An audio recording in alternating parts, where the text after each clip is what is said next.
जब कौमें आसूदा होती हैं तो चीजें सब नीचे आ जाती है। बल्कि मैं दूसरी साइड पे भी ये रिक्वेस्ट करूंगा, पाकिस्तान का, आपके पड़ोसी का ठीक होना जरूरी है कि पाकिस्तान सांस ले, मुआशी तौर पर बेहतर हो, तालीम हो। वो कहते हैं ना, खुद भी आराम से रहेंगे, आपको भी आराम से रहने देंगे।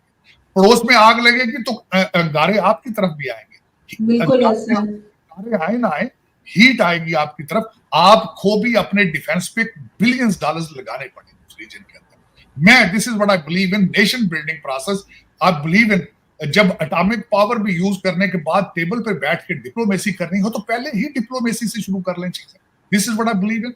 लेकिन चलें अगली चीज पे चलते हैं, जो अगला खासकर मुझे कल इत्तेफाक 2 दिन हुआ कि मैंने बीजेपी का मैनिफेस्टो पढ़ा और मुझे करना पड़ा, कंपेयर मैं करना चाहता था कांग्रेस के मैनिफेस्टो के साथ। कांग्रेस का मैनिफेस्टो अगर देखा जाए तो सिर्फ एक लोकल मैनिफेस्टो। बीजेपी का जो मैनिफेस्टो है, मैंने उसको नाम दिया था India manifesto versus global Bharat. मैं बड़े एहतियात से लफ्जों को इस्तेमाल करूं, ग्लोबल भारत का मैनिफेस्टो। बीजेपी का मैनिफेस्टो के अंदर ग्लोबल साउथ चाइना सी के बारे में, ग्लोबल साउथ के बारे में बात की गई है, डायस्पोरा के बारे में बात की गई है, उस सागर के बारे में बात की गई है कि हमने इंडियन ओशन के अंदर अपना रोल क्या प्ले करना है, मिनरल्स के साथ क्या करना है। तो एक ग्लोबल वर्सेस इंडिया, तो एक कंपैरिजन इसका मैं कर सकता हूं। लेकिन उसके अंदर मैं यहाँ पे ये भी बताना चाहूंगा कि मैं जो मजीद इस चीजों को पढ़ता हूं, और मैं समझता हूं कि Congress party is equal to a liberal party of England और डेमोक्रेट पार्टी ऑफ अमेरिका, और BJP is far right, business friendly, और दूसरा फेथ बेस्ड, और ये सारी चीजें this makes them as the Republican party of America. तो मेरे ख्याल में इस वक्त आरजू जो मोदी साहब की जो पॉपुलैरिटी है, मेरे ख्याल में वो सर चढ़ के बोल रही है। उनका इलेक्शन जीतेंगे और एक लैंडस्लाइड करेंगे, इसमें कोई शक नहीं है। I have gone to India, I have seen it with my eyes.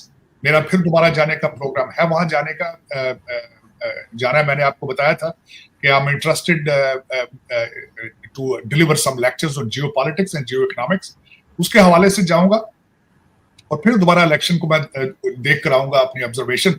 लेकिन आई एम वेरी प्लीज्ड कि मोदी साहब has a list of accomplishment, इसमें नो क्वेश्चन अबाउट इट। उनके जो 10 साल हैं, कंपेयर किया जाए तो पिछले सालों से, there is not a single leader who has delivered this much. अब मैं कई दफा कोशिश करता था शायद नेहरू के इक्वल, लेकिन मेरे ख्याल में he is larger than Nehru right now. Nehru साहब के ऊपर भी कई एलिगेशंस थी, चीजें थी, उस वक्त सोशल मीडिया मौजूद नहीं था, इतने ऑप्टिक्स खुल के सामने नहीं आते थे। एक चीज जब होती थी और उसके 5 साल बाद पता चलता था कि ये क्या हुआ है। तो मैं I am a huge fan of history of सब कॉन्टिनेंट, जिसमें ना सिर्फ मैं इंडिया, तो अभी कल बना है पाकिस्तान, इससे पहले इस रीजन के अंदर जो होता रहा है, जिस तरीके से इन्वेजन्स होती रही हैं, कॉलोनियलिज्म था, यहाँ पे जंगें होती रही हैं, मैं सारा उसको इन डिटेल अब दोबारा पढ़ रहा हूँ मैं उसको, और मैं I am very much interested. लेकिन मेरे ख्याल में इंडिया विल राइज, लेकिन इंडिया की राइज होगा अगर वहां पे मोदी साहब, या जिस तरह मोदी साहब की तरह का नेशनलिस्ट लीडर आगे आएगा तो फिर तरक्की कर पाएंगे। अगर यहाँ से कुछ पीछे हटे, कोलिजन की तरफ गए दुनिया के अंदर, मैं ये आरज़ू सिर्फ भारत के हवाले से नहीं कह रहा हूँ, जहां भी कोलिजन गवर्नमेंट्स होती हैं तरक्की रुक जाती है। वो पार्टियां एक दूसरे के साथ तनकीद बराए तनकीद लड़ते हैं, अपनी पार्टी लॉयल्टी की बेस पे लड़ते हैं। अमेरिका की मिसाल आपके सामने होनी चाहिए। कांग्रेस के निचले हाउस के अंदर रिपब्लिकन है, सेनेट के अंदर डेमोक्रेट है, तो कुछ भी हासिल नहीं हो रहा है वहां। तो यही हालात पहले अगर देखा जाए तो प्री मोदी हालात भारत के भी यही थे, एक दूसरे के साथ सारा दिन लड़ते थे, पार्टी के साथ सियासी अपनी उसके बेस पे, और उसमें नुकसान कंट्री का होता था, नुकसान वोटर्स का होता था। मेरे ख्याल में India has moved away from it, और उनकी तरक्की का सीक्रेट भी यही है। Otherwise it was not possible जो उन्होंने अचीव किया है, नॉट ओनली नेशनली बल्कि इंटरनेशनली। बिल्कुल सर, लेकिन साथ अभी हम ये भी देख रहे हैं कि जब रिजल्ट्स आएंगे तभी वहां पे सही सूरत हाल पता लगेगी, क्योंकि पाकिस्तान की तरफ पहले से तो रिजल्ट पता नहीं होता। लेकिन इमरान खान के साथी मरवत साहब का कहना ये कि इमरान खान की गवर्नमेंट हटाने में या गिराने में एमबीएस का भी हाथ। देखिए, एमबीएस का हाथ क्या होना है, मुझे ये बताएं। एमबीएस ने तो नहीं कहा था काले बकरों पे गवर्नमेंट चलाएं आप।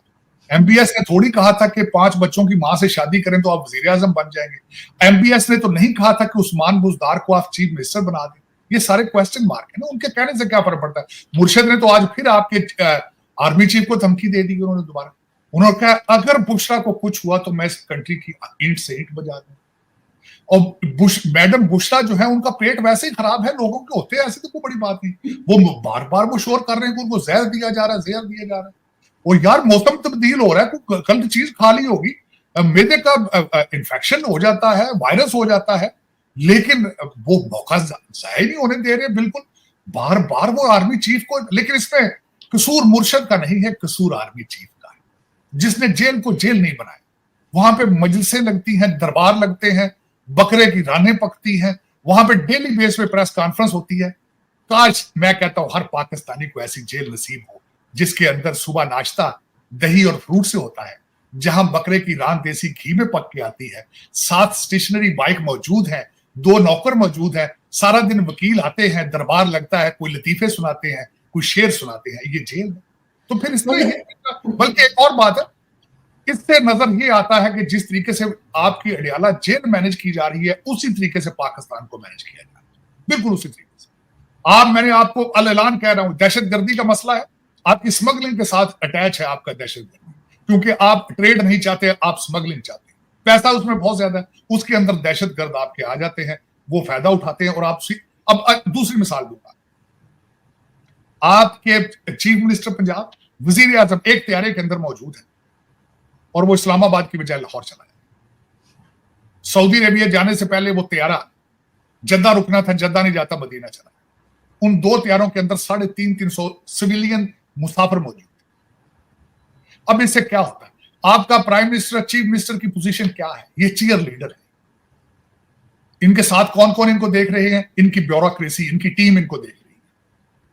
अगर वो इस तरह बिहेव करेंगे तो फिर जो दूसरे साथ सियासतदान है और दूसरे ब्यूरोक्रेसी है वो किस तरह बिहेव करेंगे, वो तो लोटन डालेगी ना, वो तबाही फेरेंगे वो तो जब चीयर लीडर ही आगे जो लीडर ऐसे हों तो फिर आप अंदाजा लगाए ना मुल्क किस तरह चलेगा भाई, पूछने वाला ही कोई नहीं। सर अभी पीआईए सर जो 50 लोग छोड़कर आ गया वहां पे जद्दा में, वो कहते हैं जी भूल गए, फिर कहते हैं भूले नहीं, खुद छोड़ा है। दूसरी तरफ ये खबर भी चल रही है कि जो सऊदी डेलीगेशन आया है उससे प्राइम मिनिस्टर शहबाज शरीफ ने कहा कि जी आप कोई इन्वेस्टमेंट कर दीजिए पीआईए के, हम प्राइवेटाइजेशन करना चाह रहे हैं तो उसको, और साथ एयरपोर्ट्स को भी। कोई लगता है इस किस्म की चीजें सऊदी अरब करेगा? देखिए सऊदी अरेबिया यहाँ सऊदी इंटरेस्ट को वॉच करने आया है, पाकिस्तानी इंटरेस्ट को वॉच करने नहीं आया। मैंने आपको बताया ये ऑक्शन हो रहा है, ये लूट सेल है कि सारा कंट्री फॉर सेल है, जो मर्जी ले जाओ, ये हो रहा है। इससे कौम आगे बढ़ सकेगी? अपने घर को देखें, 2 चीज, आरजू आपके सर में दर्द हो तो सर काट लिया जाए तो ये उसका हल है। स्टील मिल करप्ट है, बंद होने को पड़ रही है, उस स्टील मिल को बेच देना ये हल है। पीआईए चल नहीं रही, उसको बेच देना ये हल है। पाकिस्तान चल नहीं रहा, इसको बेच दिया जाए, ये हल है। ये हल क्या है? किसी ने सोचा है कि कौम को पढ़ाना किस तरह है? किसी ने कभी सोचा है एक्सपोर्ट किस तरह बढ़ानी है? किसी ने सोचा है कि एग्रीकल्चर कंट्री है, ज़राअत को किस तरह आगे लेके जाना है? कभी आप फौजी कहते हैं वो हम ज़राअत करेंगे, कभी आप कहते हैं चाइनीज आके वो ज़राअत करेंगे, आज सऊदी कहते हैं वो आकर ज़राअत यहाँ पे एग्रीकल्चर को चलाएंगे। लेकिन किसी ने फंडामेंटल इशू की तरफ तवज्जो दी है कि आपकी अदालतें इंसाफ नहीं दे रही, आपकी दहशतगर्दी आपके घर में घुस के मार रही है, इन हालात के अंदर कोई इन्वेस्टमेंट करेगा? कोई करेगा इन्वेस्टमेंट? वो टोपी ड्रामा है, करें, चलाएं, ले आप 8 बिलियन यहां से आ रहा है, 5 बिलियन उधर से आ रहा है, आप लंदन प्रॉपर्टी बनाएं अपनी, आप दुबई में प्लाजे बनाएं, क्या फर्क है? यहाँ पे गुर्दे तो देगी तो आरजू काजमी देगी गुर्दे अपने, क्या फर्क पड़ता है? सर आपने इतनी बार कहा किसी का जाए ना जाए मेरा गुर्दा जरूर ये लोग ले लेंगे। मैं कहता हूँ मेरे गुर्दे यहाँ काम नहीं पूरे तरीके से कर रहे सारा दिन। मैं कहता हूँ मैं जख्मी मुल्क का जख्मी इंसान हुए। आप मुझे ये देखें आरजू, आप तो फिर वहां बैठी हैं, 36 साल से मैं मुहाजिर होकर यहाँ जलीलो ख्वार हो रहा हूँ। देखे ना, शौक से आता है, पढ़ के लिख के यहाँ पे पहले आके सिस्टम सीखा है, जबान सीखी है, और फिर पीछे से कोई अच्छी खबर नहीं आ रही, मुसलसल नेगेटिव 76 साल बुरा हाल है सर। आज मैंने 27,000 का एक महीने का बिजली का बिल भरा है, ना एसी चल रहा है ना कुछ चल रहा है, तभी आ रहा है। अभी गर्मियों में पता नहीं क्या होगा, लाख लाख के बिल आएंगे लोगों के।